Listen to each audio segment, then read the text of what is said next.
Hello everybody, this is Java week 3. Um, this week was a little harder because I attempted to grab the JSON data and everything and check the connection and everything on a different class, finding out that I wasn't able to bring that data back in or populate the list view from there. That was a little bit of a challenge. So let's go ahead and check out the application. With airplane mode enabled, you can go ahead and click on Quick Watch and let's see here, make sure it's actually shut down. So we'll go ahead and load up Quake Watch and it'll present you with an alert. You either have the option of closing the application or hitting OK. So if we hit OK, it will actually give you a toast saying that there's an internet connection is needed, and it'll disable the feed, the spinner. So let's go back, shut down the application, turn off airplane mode,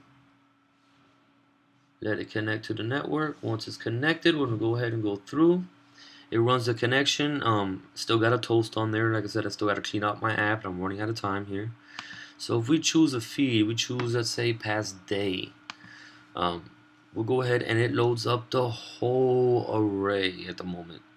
So, but it is listing it in list view. As you can see, here's the divider. There's the bottom and there's the top. I just got to pull that one string out of there. I'm actually going to pull place out of there at the moment. I want to put more eventually, but I'll work on that this weekend. Right now I just wanted to get this up and running and get a video to show that it actually works. So let's go ahead and take a look at my code.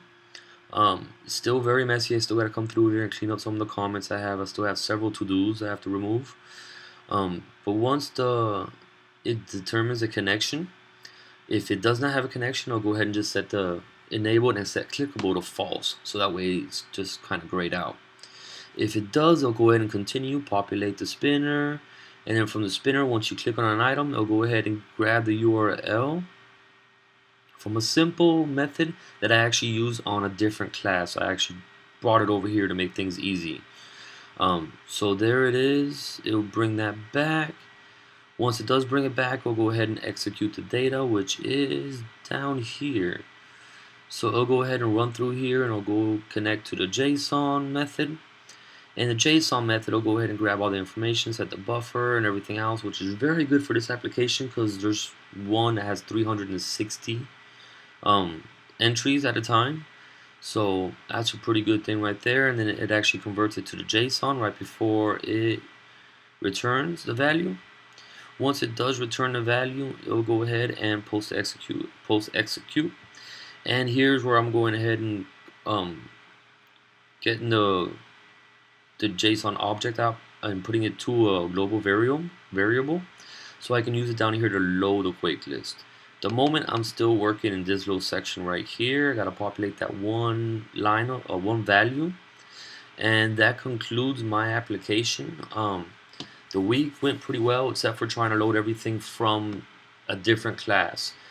That will require a little bit more time, a little bit more research than I actually had available this week.